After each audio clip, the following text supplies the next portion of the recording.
সুপ্রিয় শিক্ষার্থী, আমি শুভ্রা দে, সহকারী অধ্যাপক, প্রাণীবিদ্যা বিভাগ, শহীদ স্মৃতি সরকারি কলেজ, মুক্তাগাছা, ময়মনসিংহ। ক্লাসের শুরুতেই তোমাদেরকে আমি শুভেচ্ছা ও স্বাগত জানাচ্ছি। আমাদের আজকের বিষয় প্রাণীবিদ্যা বিষয়ের একাদশ অধ্যায় জিনতত্ত্ব ও বিবর্তন। প্রিয় শিক্ষার্থীরা, গত ক্লাসে আমরা পড়েছিলাম ম্যান্ডেলের প্রথম সূত্র। আজকে আমরা পড়ব ম্যান্ডেলের দ্বিতীয় সূত্র, যা স্বাধীনভাবে মিলনের সূত্র নামেও পরিচিত। তাহলে আমরা দেখে নিই সূত্রটিতে ম্যান্ডেল কি বলেছেন। দুই বা ততোধিক জোড়া বিপরীত বৈশিষ্ট্য সম্পন্ন জীবে সংকরায়ন ঘটালে প্রথম বংশধরে কেবল প্রকট বৈশিষ্ট্যগুলোই প্রকাশিত হবে, কিন্তু গ্যামেট সৃষ্টির সময় বৈশিষ্ট্যগুলো জোড়া ভেঙে পরস্পর থেকে স্বতন্ত্র বা স্বাধীনভাবে বিন্যস্ত হয়ে ভিন্ন ভিন্ন গ্যামেটে প্রবেশ করবে। অন্যভাবে বলা যায় যে একটি জীবের দুই বা ততোধিক জোড়া বৈশিষ্ট্যের জন্য দায়ী ফ্যাক্টরগুলো বা জিনগুলো গ্যামেট সৃষ্টির সময় সম্পূর্ণ স্বাধীন ও মুক্তভাবে বিন্যস্ত হয়। এ ব্যাপারে এক জোড়া অন্য জোড়ার উপর নির্ভরশীল নয়। তাহলে প্রিয় শিক্ষার্থীরা, আমরা যখন প্রথম সূত্র পড়েছি তখন আমরা দেখেছি যে এক জোড়া বৈশিষ্ট্যের ক্ষেত্রে F1 জনুতে প্রকট বৈশিষ্ট্যটি প্রকাশ পায়। তো ম্যান্ডেলের দ্বিতীয় সূত্রের ক্ষেত্রেও যখন আমরা দুই বা ততোধিক জোড়া বিপরীত বৈশিষ্ট্য সম্পন্ন প্রাণীকে বা জীবকে নিয়ে সংকরায়ন ঘটাবো, তখন প্রথম বংশধরে অর্থাৎ F1 জনুতে কেবলমাত্র প্রকট বৈশিষ্ট্যগুলি প্রকাশিত হবে। তবে যখন এই F1 জনুর সদস্যরা যখন গ্যামেট সৃষ্টি করবে, তখন যে বিপরীত বৈশিষ্ট্যগুলো ছিল সেগুলি জোড়া ভেঙে পরস্পর থেকে স্বতন্ত্র বা স্বাধীনভাবে বিন্যস্ত হয়ে যাবে, হয়ে এরা ভিন্ন ভিন্ন গ্যামেটে প্রবেশ করবে। নিচে আমরা একটি চিত্র দিয়েছি, সেখানে ধরে নাও একটি ক্রোমোজোম মা থেকে বা মাতা থেকে এসেছে, একটি ক্রোমোজোম এসেছে পিতা থেকে। কারণ আমরা জানি আমাদের যে কোনো জীবেরই 2n প্রস্থ ক্রোমোজোম থাকে প্রাণী দেহে বা জীব দেহে। তাহলে একটি ক্রোমোজোম পিতা থেকে এসেছে, একটি ক্রোমোজোম এসেছে মাতা থেকে।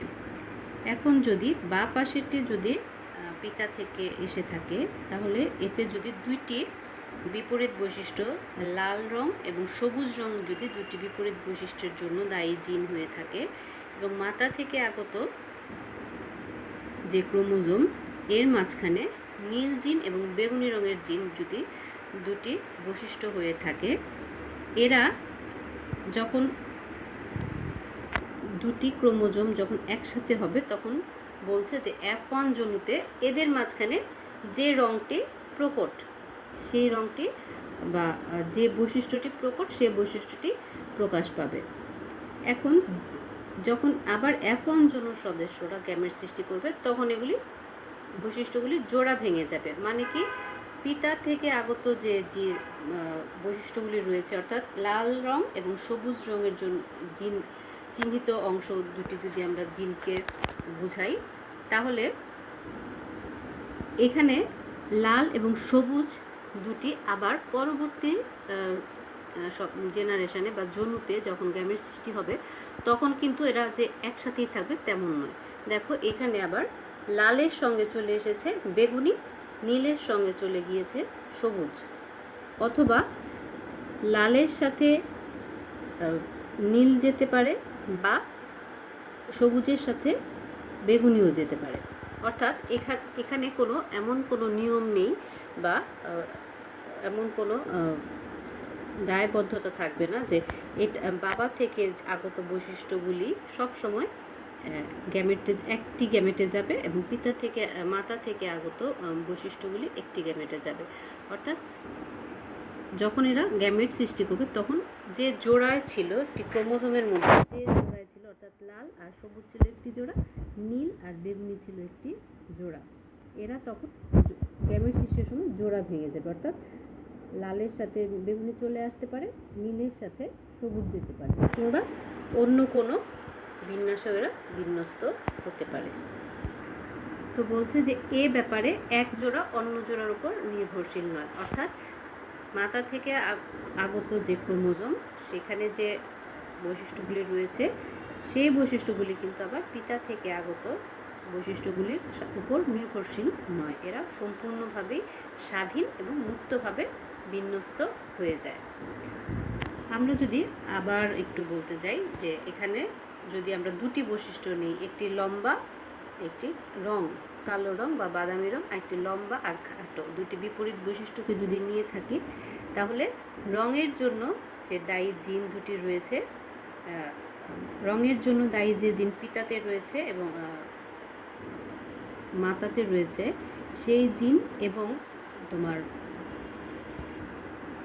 উচ্চতার জন্য দায়ী যে জিন রয়েছে সেই জিনগুলি কিন্তু যখন গ্যামেট সৃষ্টি হবে তখন এরা মুক্তভাবে বা স্বাধীনভাবে বিন্যস্ত হয়ে গ্যামেটে চলে যাবে। এই ব্যাপারে তাহলে একজন আরেকজনের উপর কোনোভাবেই নির্ভরশীল হচ্ছে না। এবার আসছি ম্যান্ডেলের দ্বিতীয় সূত্রের ব্যাখ্যাতে। এই সূত্রটি প্রমাণের জন্য ম্যান্ডেল কি করেন, দু জোড়া বিপরীত বৈশিষ্ট্য সম্পন্ন মটরশুঁটি উদ্ভিদের মধ্যে পরাগ সংযোগ ঘটান।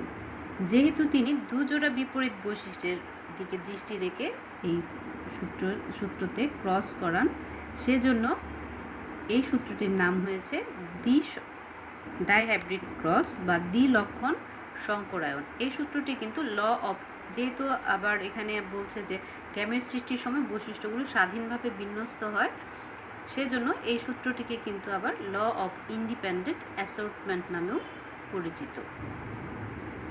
আচ্ছা, এখন ম্যান্ডেল কি করেছে, দুটি বিশুদ্ধ লক্ষণযুক্ত, আমরা আগেই পড়েছি বিশুদ্ধ লক্ষণযুক্ত বৈশিষ্ট্য বা হোমোজাইগাস মটরশুঁটি গাছ নিয়েছে, যার একটি হলো গোল হলুদ বর্ণের বীজ আর একটি হলো সবুজ কুঞ্চিত বর্ণের বীজ। ঠিক আছে, দুটি বৈশিষ্ট্যই থাকবে কেমন, হোমোজাইগাস। এখন বীজের, যদি মটরশুঁটির বীজের গোল লক্ষণের প্রতীক যদি রাউন্ড আর হয়, ক্যাপিটাল আর হয়, তাহলে কুঞ্চিতর জন্য প্রতীক হবে স্মল আর, আর ইয়েলো বা হলুদ বীজের জন্য যদি তোমার ক্যাপিটাল ওয়াই হয় তাহলে সবুজ বীজের জন্য প্রতীক হবে স্মল ওয়াই। তাহলে আমরা এখানে দেখতে পাচ্ছি কালার দিয়েই এবং কুঞ্চিত এবং গোলাকার, এটা দিয়ে আমরা এখানে আমরা প্রতীকগুলোকে এভাবেই তুলে ধরেছি, হলুদ রং এবং গোল, সবুজ রং এবং কুঞ্চিত। এখন এদের মধ্যে যখন আমরা ক্রস করাবো, এরা হচ্ছে P1 জেনারেশন, তো এদের মধ্যে যখন আমি ক্রস করাবো তখন দেখো এদের থেকে কি সৃষ্টি হবে, ক্যাপিটাল ওয়াই ওয়াই আর আর, এটা থেকে যখন একটি গ্যামেট হবে তখন কি হবে, 2n প্রস্থ ক্রোমোজোম থেকে হয়ে যাবে n প্রস্থ, অর্থাৎ ওয়াই আসবে একটা আর আসবে একটা, তাহলে এর গ্যামেট হচ্ছে ক্যাপিটাল ওয়াই ক্যাপিটাল আর, আর এখানে আছে স্মল ওয়াই ওয়াই স্মল আর আর, এর গ্যামেট হবে স্মল ওয়াই স্মল আর। তো এদের মধ্যে যখন আমি ক্রস করাবো তখন এদের থেকে সৃষ্ট যে গাছটি, মটরশুঁটি গাছটি, সেটি হবে capital Y small Y capital R small R, এবং এদের মধ্যে প্রকট ছিল হলুদ গোলাকার বীজ, সেহেতু F1 জনুতে এদের ফিনোটাইপ হবে হলুদ রঙের এবং গোলাকার। এখন আমরা যদি এই F1 জনুর সদস্যের মধ্যে সংকরায়ন ঘটাই তাহলে কি দাঁড়াবে, দেখো F1 জনুর প্রত্যেকটি সদস্যই হবে হেটারোজাইগাস হলুদ গোলাকার, অর্থাৎ capital Y small Y capital R small R. এদের থেকে সৃষ্ট গ্যামেট কি হচ্ছে, দেখো ওয়াই ক্যাপিটাল আর, এই যে এখানে আছে capital Y capital R small Y small R capital Y small R, অর্থাৎ 4 রকমের গ্যামিট হতে পারে। ওই যে যেখানে ম্যান্ডেল বলেছে যে এরা যখন গ্যামিট সৃষ্টি হবে তখন বৈশিষ্ট্যের জন্য দায়ী জিনগুলি জোড়া ভেঙে যাবে এবং স্বতন্ত্র বা স্বাধীনভাবে এরা এক একটি গ্যামেটে প্রবেশ করবে। এখানে দেখো সেজন্যই 4 রকমের, শুরুতে ছিল ওয়াই, ক্যাপিটাল ওয়াই আর ক্যাপিটাল আর ছিল। এই যে ক্যাপিটাল ওয়াই আর আর, এই যে এটা থেকে সৃষ্টি গ্যামেট হয়েছিল ক্যাপিটাল ওয়াই ক্যাপিটাল আর, আর স্মল ওয়াই স্মল আর থেকে হয়েছিল স্মল ওয়াই স্মল আর। এই গ্যামেটটা আর এই গ্যামেটটা ছিল ফার্স্ট প্যারেন্টাল জেনারেশনে, কিন্তু দেখো এরপর এরা জোড়া ভেঙে এই দুইটি আরও নতুন গ্যামেটের সৃষ্টি করেছে। তাহলে এদের মধ্যে যখন আমরা ক্রস করাবো তখন কি রেজাল্ট আসছে? এই capital Y small R capital R, এখানে capital Y small Y capital R small R. তো এভাবে আমরা দেখতে পাচ্ছি যে প্রত্যেকটা এইভাবে আমরা ক্রস করেছি, এটার সাথে এটা, এটার সাথে এটা, আবার এটার সাথে এটা। আমরা একটাকে ফিক্সড রাখবো, এটাকে আমরা যদি ফিক্স করি তাহলে এই, তারপরে এই এদিকে যাবে, এই capital Y small Y capital R small R. তো এভাবে আমরা দেখতে পাই, দেখো যে জায়গাতে ক্যাপিটাল ওয়াই এবং ক্যাপিটাল আর রয়েছে, অর্থাৎ গোলাকার এবং হলুদের জন্য দায়ী জিন রয়েছে, সেখানে প্রকট বৈশিষ্ট্যটি প্রকাশ পাবে, অর্থাৎ এরা প্রত্যেকেই হলুদ এবং গোলাকার হবে। আর যেখানে হলুদের জন্য দায়ী জিন নেই, এই যে দেখো স্মল ওয়াই ক্যাপিটাল আর, তাহলে এটা হয়েছে কি সবুজ গোলাকার রাউন্ড। এখানে ক্যাপিটাল আর রয়েছে একটি, কিন্তু ক্যাপিটাল ওয়াই নেই যেহেতু, সেজন্য এটা হচ্ছে সবুজ বৃত্তাকার বা গোলাকার। এখানে দেখো ক্যাপিটাল ওয়াই রয়েছে কিন্তু গোলাকারের জন্য যে দায়ী জিন সেটি নেই, সেজন্য এটা হয়েছে কুঞ্চিত। এটার পরেও যেটা রয়েছে সেটাতেও একই ঘটনা, ক্যাপিটাল ওয়াই রয়েছে, হলুদের জন্য যে দায়ী জিনোটাইপ সেটি হেটারোজাইগাস হলেও কুঞ্চিত গোলাকারের জন্য কোনো দায়ী জিন না থাকা, এটি হচ্ছে হলুদ কুঞ্চিত। তো এইভাবে দেখা যাচ্ছে যে আমরা 9টি পাচ্ছি গোলাকার হলুদ, 3টি পাচ্ছি সবুজ হলুদ গোলাকার, 3টি পাচ্ছি হলুদ কুঞ্চিত, 1টি পাচ্ছি সবুজ কুঞ্চিত। অর্থাৎ F2 জেনারেশনে আমরা ফিনোটাইপ পাচ্ছি 9:3:3:1। তো এটাই ছিল আমাদের ম্যান্ডেলের দ্বিতীয় সূত্রের ব্যাখ্যা। আজ এ পর্যন্তই। সবাই ভালো থাকো, সুস্থ থাকো, সবাইকে ধন্যবাদ জানাচ্ছি এবং আশা করছি তোমরা বাড়িতে বসে অবশ্যই পড়াশোনা চালিয়ে যাচ্ছ এবং কোনো যদি তোমাদের প্রশ্ন থাকে বা সমস্যা থাকে আশা করি তোমরা কমেন্টে সেগুলি উল্লেখ করবে। আবারও ধন্যবাদ।